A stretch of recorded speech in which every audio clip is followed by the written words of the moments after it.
آج ہم ایک بہت اہم قانون پر بات کر رہے ہیں، پنجاب کرایہ داری ایکٹ 2009۔ یہ وہ قانون ہے جو پنجاب میں مالک مکان اور کرایہ دار کے تعلقات کو دیکھتا ہے۔ جی بالکل، اور یہ لاکھوں لوگوں پر اثر انداز ہوتا ہے۔ تو آج ہم کوشش کریں گے کہ صرف قانون نہ پڑھیں بلکہ سمجھیں کہ یہ عملی زندگی میں کیسے کام کرتا ہے، ہمارے پاس جو معلومات ہے ان کی بنیاد پر۔ بالکل، اس کا مقصد صرف قانون بنانا نہیں تھا بلکہ ایک واضح طریقہ کار دینا تھا کہ حقوق کیا ہیں، ذمہ داریاں کیا ہیں، اور اگر کوئی مسئلہ ہو تو اسے جلدی اور آپ کہہ لیں کم خرچ میں حل کیا جا سکے۔ اب یہ کتنا کامیاب ہوا یہ تو دیکھتے ہیں۔ ٹھیک ہے، تو چلیں شروع کرتے ہیں۔ یہ قانون کب سے اور کہاں لاگو ہے؟ یہ 17 نومبر 2009 سے پورے پنجاب میں لاگو ہے۔ اور یہ خاص بات یہ ہے کہ کرایہ داری کے معاملے میں یہ باقی قوانین پر آپ کہہ لیں بھاری ہے۔ اچھا، مطلب اس کی بات پہلے مانی جائے گی؟ جی ہاں، اگر کسی دوسرے قانون میں کوئی ایسی بات ہو جو اس سے ٹکرائے تو اسی ایکٹ پر عمل ہوگا۔ یہ اسے خاص اہمیت دیتا ہے۔ یعنی یہ ایک اسپیشل قانون ہے کرایہ داری کے لیے۔ اچھا، کچھ خاص الفاظ ہیں جو بار بار آئیں گے، مالک مکان اور کرایہ دار۔ یہ تو عام سے لگتے ہیں، پر قانون کیا کہتا ہے؟ دیکھیں، مالک مکان صرف وہ نہیں جو کاغذ پر مالک ہو۔ کوئی بھی شخص جو اس وقت کرایہ لینے کا حقدار ہے وہ مالک مکان ہے۔ ٹھیک۔ اور کرایہ دار وہ ہے جو کرایہ دے کر جگہ استعمال کر رہا ہے۔ اس میں اس کے قانونی وارث بھی آ جاتے ہیں اگر وہ وہیں رہ رہے ہوں۔ اگر کرایہ دار کا انتقال ہو جائے؟ جی، اور اگر مالک مکان نے لکھ کر اجازت دی ہو تو سب ٹیننٹ یعنی ذیلی کرایہ دار بھی۔ اور پراپرٹی یا جگہ سے کیا مراد ہے؟ کیا ہر قسم کی جگہ شامل ہے اس میں؟ پراپرٹی مطلب کوئی بھی عمارت، اس کا حصہ رہائشی ہو یا کمرشل، ساتھ میں کوئی گیراج، گودام وغیرہ بھی ہو سکتا ہے اگر معاہدے میں لکھا ہو۔ ٹھیک۔ لیکن ایک چیز اہم ہے، زرعی زمین اس میں نہیں آتی، اس کے لیے الگ قانون ہے۔ اچھا، اور ایک لفظ پگڑی کا بھی ذکر ہے، وہ کیا ہے؟ پگڑی وہ رقم ہے جو کبھی کبھی مالک مکان لیتا ہے کرایہ داری شروع کرتے وقت۔ یہ سیکیورٹی یا ایڈوانس کرائے سے الگ ہوتی ہے۔ قانون میں اس کا ذکر ہے لیکن اس کی حوصلہ افزائی نہیں ہے، بس یہ کہا ہے کہ اگر لی ہے تو معاہدے میں صاف صاف لکھیں۔ تو مطلب شفافیت ہونی چاہیے۔ اچھا، اس قانون کی سب سے اہم بات شاید کرایہ نامہ یعنی ٹیننسی اگریمنٹ ہے۔ کیا یہ واقعی اتنا ضروری ہے؟ بہت زیادہ۔ قانون تو کہتا ہے کہ مالک مکان بغیر تحریری معاہدے کے جگہ دے ہی نہیں سکتا۔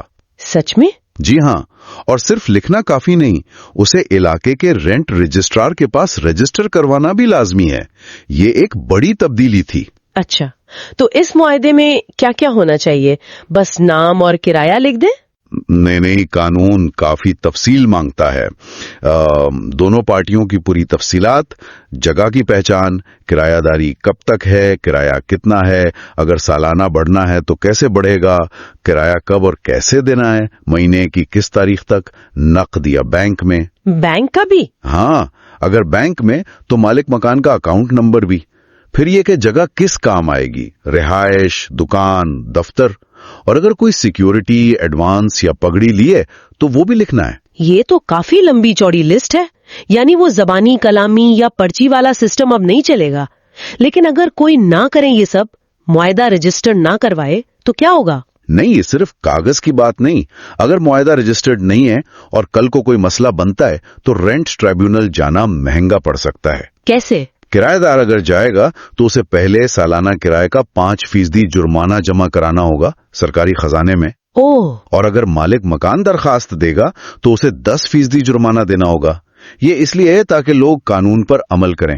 یعنی قانون کو سنجیدہ نہ لیا تو جیب پر بھاری پڑے گا۔ اچھا، اور جو کرایہ داریاں اس قانون سے پہلے کی تھیں، پرانی والی، ان کے لیے بھی قانون نے وقت دیا تھا۔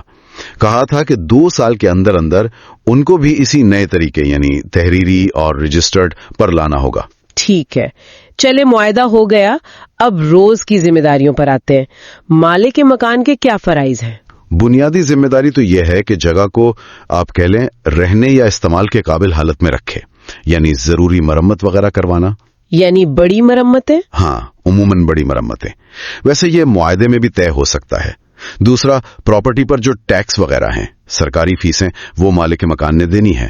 تیسرا معاہدے کی ایک کاپی تصدیق شدہ کرایہ دار کو دینی ہے۔ اور وہ جو اکثر ہوتا ہے پانی بجلی بند کر دینا یا جب مرضی گھر میں آ جانا؟ نہیں، قانون اس پر بڑا واضح ہے۔ مالک مکان بغیر کسی ٹھوس وجہ کے یہ بنیادی سہولیات پانی، بجلی، گیس بند نہیں کر سکتا، یہ غیر قانونی ہے۔ اچھا۔ اور اسی طرح بغیر مناسب نوٹس دیے اور کرایہ دار کی اجازت کے وہ پراپرٹی میں داخل نہیں ہو سکتا۔ ایمرجنسی کی بات الگ ہے، کرایہ دار کی پرائیویسی کا خیال رکھنا ہے۔ یہ تو کرایہ دار کے لیے اہم باتیں ہیں۔ اب دوسری طرف چلتے ہیں، کرایہ دار کی کیا ذمہ داریاں ہیں؟ کرایہ دار کی سب سے پہلی ذمہ داری ظاہر ہے وقت پر کرایہ دینا۔ جی۔ دوسری، جگہ کو صاف رکھنا اور اسی حالت میں رکھنا جیسی ملی تھی، سوائے وہ جو روزمرہ استعمال سے معمولی خرابیاں آتی ہیں، نارمل ویئر اینڈ ٹیئر جسے کہتے ہیں۔ ٹھیک۔ تیسرا، جگہ کو صرف اسی مقصد کے لیے استعمال کرنا جس کے لیے لی تھی۔ رہائش کے لیے لی ہے تو دفتر نہیں بنا سکتے۔ اور اگر مالک مکان معائنے یا مرمت کے لیے آنا چاہے یا پڑوسیوں کا کیا؟ ہاں، کرایہ دار کو مالک مکان کو مناسب وقت پر آنے دینا ہوگا معائنے یا مرمت کے لیے، اور یہ بھی خیال رکھنا ہے کہ پڑوسیوں کو تکلیف نہ ہو، شور شرابہ وغیرہ نہ ہو۔ صحیح۔ اور سب سے اہم، جب کرایہ داری ختم ہو تو پرامن طریقے سے خالی قبضہ مالک مکان کو واپس دینا ہے۔ دو چیزیں اور ہیں جن پر اکثر جھگڑا ہوتا ہے، پراپرٹی میں کوئی تبدیلی کرنا یا آگے کسی اور کو دے دینا۔ بالکل، قانون کہتا ہے کرایہ دار مالک مکان سے پہلے لکھ کر اجازت لیے بغیر کوئی ساختی تبدیلی مطلب اسٹرکچرل چینج نہیں کر سکتا۔ جیسے دیوار توڑنا؟ ہاں، دیوار توڑنا، نیا کمرہ بنانا وغیرہ، چھوٹی موٹی کیل وغیرہ شاید ٹھیک ہو۔ اسی طرح مالک مکان کی تحریری اجازت کے بغیر وہ جگہ کسی اور کو کرائے پر نہیں دے سکتا، سب لیٹنگ جسے کہتے ہیں۔ اچھا۔ یہ دونوں کام بغیر اجازت کرنا معاہدے کی سنگین خلاف ورزی مانی جاتی ہے۔ ایک اور صورتحال، اگر مالک مکان پراپرٹی ٹیکس نہ دے، کرایہ دار تو پھنس جائے گا۔ اس کا حل بھی ہے قانون میں۔ اگر مالک مکان ٹیکس نہیں دیتا تو وہ محکمہ کرایہ دار کو نوٹس بھیج سکتا ہے کہ بھئی کرایہ مالک مکان کو نہ دو، ہمیں دو ٹیکس کی مد میں۔ یہ تو بڑا عملی حل ہے۔ جی، اور کرایہ دار وہ رقم دے کر اپنے کرائے سے کاٹ سکتا ہے۔ ٹھیک ہے، یہ تو ہو گئیں ذمہ داریاں۔ اب آتے ہیں ذرا مشکل موضوع پر، بے دخلی، یعنی کرایہ دار کو نکالنا۔ مالک مکان کب نکال سکتا ہے؟ قانون نے اس کی وجوہات بتا دی ہیں، محدود ہیں، ایسا نہیں کہ جب دل کیا نکال دیا۔ کیا وجوہات ہیں؟ پہلی تو یہ کہ معاہدے کی مدت ختم ہو گئی ہو اور نیا نہ بنا ہو۔ دوسری، کرایہ وقت پر نہ دیا ہو اور 30 دن سے زیادہ ہو گئے ہوں۔ ٹھیک۔ تیسری، معاہدے کی کسی اور شرط کی خلاف ورزی کی ہو، جیسے جگہ غلط استعمال کی ہو۔ چوتھی، وہ جو کرایہ دار کی ذمہ داری ہم نے گنی تھی ان میں سے کسی کی خلاف ورزی کی ہو، جیسے جگہ کا خیال نہ رکھنا یا بغیر اجازت تبدیلی کرنا یا سب لیٹ کرنا۔ یعنی ان میں سے کوئی وجہ ہونی چاہیے اور مالک مکان کو یہ ثابت کرنا ہوگا۔ جی ہاں، بالکل، صرف الزام کافی نہیں، مالک مکان کو بے دخلی کے لیے رینٹ ٹریبیونل میں درخواست دینی ہوگی اور اپنی بات ثابت کرنی ہوگی۔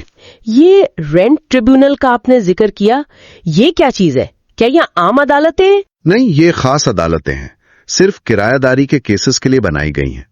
حکومت ہر ضلع میں یا جہاں ضرورت ہو یہ ٹریبیونل بناتی ہے۔ ان میں اسپیشل جج رینٹ ہوتے ہیں۔ مقصد کیا ہے ان کا؟ مقصد یہی تھا کہ یہ کیس عام سول کورٹ کے رش سے الگ تیزی سے نپٹائے جائیں۔ ان ٹریبیونلز کو کرایہ داری کے معاملات میں خصوصی اختیار ہے، مطلب یہ کیس صرف یہی سن سکتے ہیں۔ اور وہ جو رینٹ رجسٹرار تھا اس کا کام صرف معاہدہ درج کرنا؟ جی، بنیادی طور پر یہی ہے، ریکارڈ رکھنا۔ اصل جھگڑا سننے کا اختیار ٹریبیونل کے پاس ہے۔ اگر کسی کو ٹریبیونل میں درخواست دینی ہو تو طریقہ کیا ہے؟ کیا بہت مشکل ہے؟ کوشش تو کی گئی ہے کہ طریقہ سادہ ہو۔ ٹریبیونل میں درخواست دینی ہوتی ہے، بتانا ہوتا ہے کہ مسئلہ کیا ہے، کیا چاہتے ہیں، اور ساتھ میں معاہدے وغیرہ کی کاپیاں لگانی ہوتی ہیں۔ ایک خاص بات یہ ہے کہ اگر مالک مکان کرایہ لینے سے انکار کر دے، کبھی کبھی ایسا کرتے ہیں کیس بنانے کے لیے، تو کرایہ دار ٹریبیونل میں درخواست دے کر کرایہ وہاں جمع کروا سکتا ہے۔ اچھا، جب درخواست جمع ہو جاتی ہے پھر کیا ہوتا ہے؟ پھر دوسری پارٹی کو نوٹس جاتا ہے جسے رسپونڈنٹ کہتے ہیں۔ ٹریبیونل نوٹس بھیجتا ہے کہ بھئی آپ کے خلاف درخواست آئی ہے، آپ حاضر ہوں، عموماً 10 دن کا وقت ملتا ہے، ساتھ میں درخواست کی کاپی بھی ہوتی ہے۔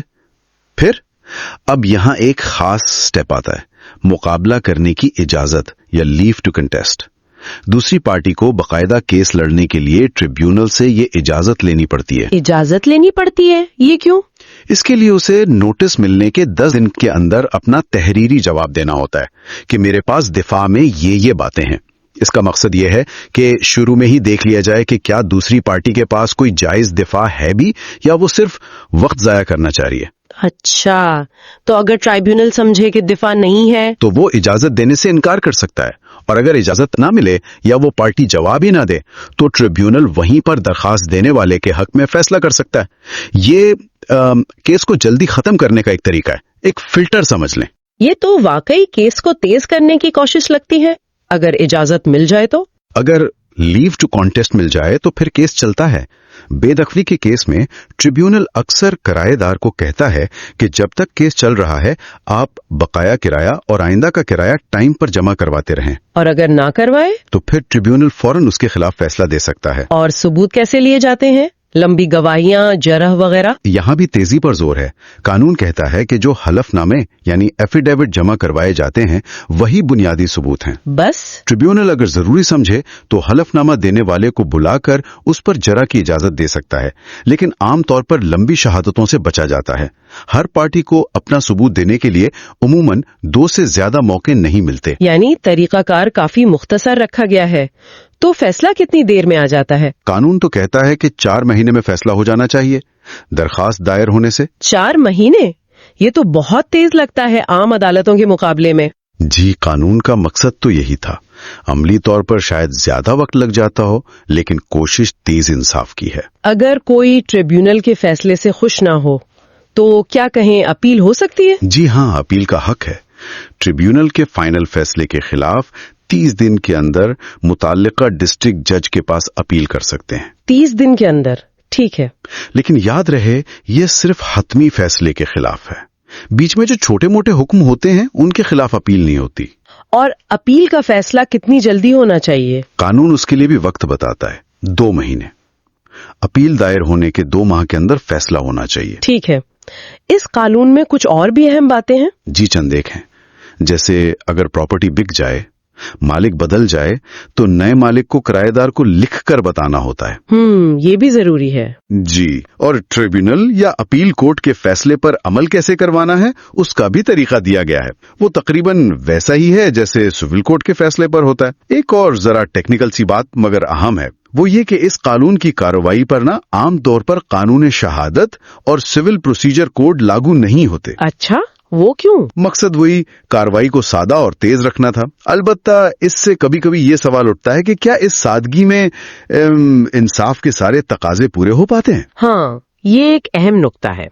اور اس قانون نے پرانے والے قانون کو ختم کر دیا؟ جی، وہ جو 1959 کا Punjab urban rent restriction ordinance تھا اسے اس قانون نے منسوخ کر دیا۔ یہ ساری تفصیلات سن کر لگتا ہے کہ قانون نے چیزیں واضح تو کی ہیں، لیکن ایک عام آدمی کے لیے خاص طور پر وہ کرایہ نامہ بنانا یا ٹریبیونل کی کارروائی سمجھنا شاید اب بھی مشکل ہو۔ بالکل، اور اسی لیے شاید قانونی مشورے کی یا دستاویزات بنانے میں مدد کی اہمیت بڑھ جاتی ہے۔ ہمیں جیسے معلوم ہوا کہ جہلم میں دی ٹرانسلیشن سینٹر کے نام سے ایک فرم ہے جو کئی سالوں سے یہ کام کر رہی ہے، قانونی دستاویزات، کرایہ نامے وغیرہ بنانے میں۔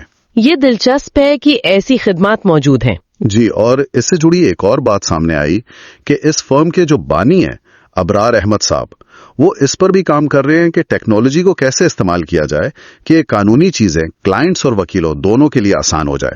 یعنی ٹیکنالوجی اب قانون میں بھی مددگار ہو رہی ہے۔ بالکل، عمل کو زیادہ شفاف اور سمجھنے لائق بنانے میں۔ تو اگر ہم آج کی بات چیت کا خلاصہ کریں، پنجاب کرایہ داری ایکٹ 2009 نے مالک مکان اور کرایہ دار کے رشتے کو ایک آپ کہہ لیں باقاعدہ قانونی شکل دی، تحریری رجسٹرڈ معاہدہ لازمی کیا، دونوں کی ذمہ داریاں بتائیں اور جھگڑوں کے لیے ایک خاص اور تیز ٹرائبیونل سسٹم بنایا۔ بلا شبہ یہ پچھلے نظام سے کافی مختلف اور زیادہ منظم ہے. کوشش تو اچھی ہے کہ معاملات جلدی اور صاف طریقے سے حل ہوں، لیکن ظاہر ہے ہر قانون کی طرح اس کے عملی نفاذ پر، اس کے اثرات پر ہمیشہ بات چیت کی گنجائش رہتی ہے. اور یہیں سے ایک سوال نکلتا ہے جس پر شاید سننے والے خود بھی سوچیں. ہم نے کہا کہ اس قانون میں کیس جلدی چلانے کے لیے عام شہادت اور سول پروسیجر کے اصول لاگو نہیں ہوتے. سوال یہ ہے کہ کیا یہ جو شارٹ کٹ ہے یہ واقعی بہتر انصاف دیتا ہے؟ کہیں ایسا تو نہیں کہ رفتار کی خاطر انصاف کے کچھ بنیادی تقاضے جو ان قانونوں میں ہیں وہ نظر انداز ہو رہے ہوں؟ کیا یہ تیز رفتار انصاف اور معیاری انصاف کا توازن ممکن ہے، خاص طور پر ایسے معاملات میں؟ یہ ایک گہرا سوال ہے جس کا جواب شاید وقت اور تجربہ ہی بہتر دے سکتا ہے. نوٹ فرما لیجئے، دی ٹرانسلیشن سینٹر رجسٹرڈ فرم کی جانب سے فراہم کردہ تمام معلوماتی، قانونی، تعلیمی یا عمومی نوعیت کے پیغامات، مضامین اور تجزیے صرف فکری رہنمائی اور عوامی آگاہی کے مقصد کے تحت شائع کیے جاتے ہیں، جس کی تمام تر ذمہ داری اصل ماخذ ذرائع پر عائد ہوتی ہے، نہ کہ دی ٹرانسلیشن سینٹر پر. یہ احتیاطی وضاحت و عمومی اعلان دستبرداری دی ٹرانسلیشن سینٹر جہلم کی جانب سے پیش خدمت ہے. شکریہ.